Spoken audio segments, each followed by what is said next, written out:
Hello, welcome again to another edition of Epiform's Playhouse. Right now we're in Electric Epiland. This is the new place that we're going to be doing our videos since I constructed it this year.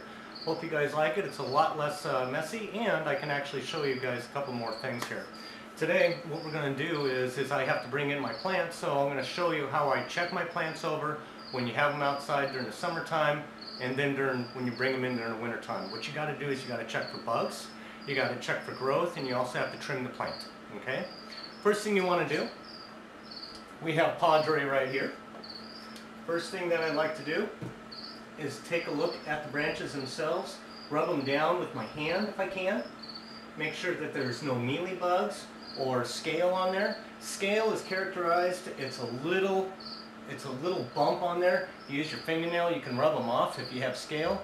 Isopropyl alcohol and a toothbrush, and just do that and it comes right off.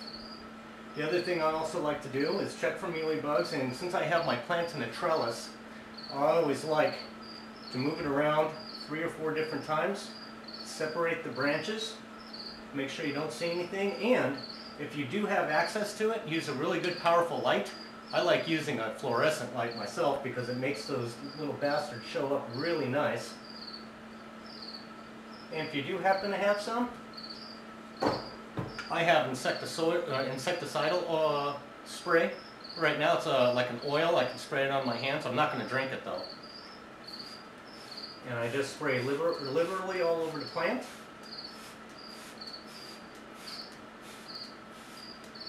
And just keep checking. Any little white fuzzies, get them off. They're mealybugs. You don't want them.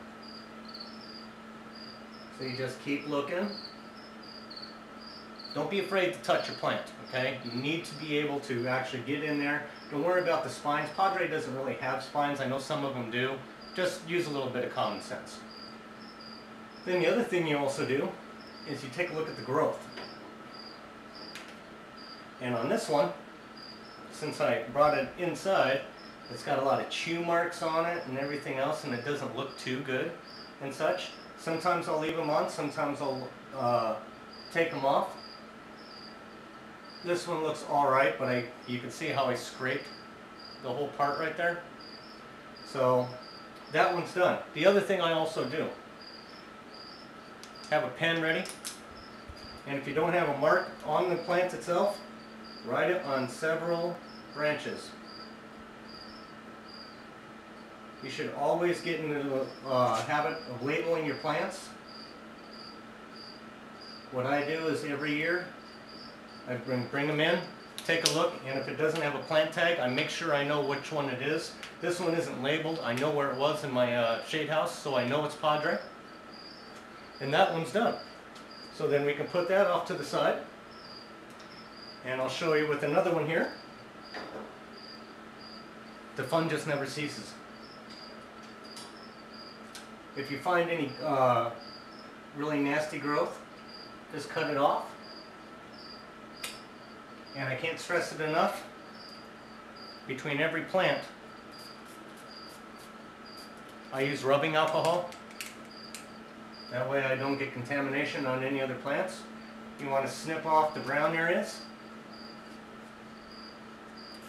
If you can, just break them off. If they're still a little bit too soft, just cut them off. And I'm looking for really bad growth, mealy bugs. The other thing you want to do is take out any of these dead branches out of the soil, because mealy bugs will be in these, and it's really nasty to try to get them out. There's another one. And oh, there's a mealy bug. And make sure you get the mealy bugs. I know you're not going to be able to get them all. However, if you just use a little bit of common sense, you should be able to get the majority of them. And that's basically about it. Basically, just take your time, look over the plant, use a light if necessary. It actually does work, even in a well-lit area. trim your plants. And the other thing I usually do too is when I bring them in, I don't water them for about 2 weeks. The reason being is if I do, they actually get a bacterial rot and they'll actually rot out on you. Check the thread, rust or bacterial orange rot on the epiforms. Well, that's it. Hope you guys enjoyed it. Happy growing, and hopefully this winter everyone will be able to have epis.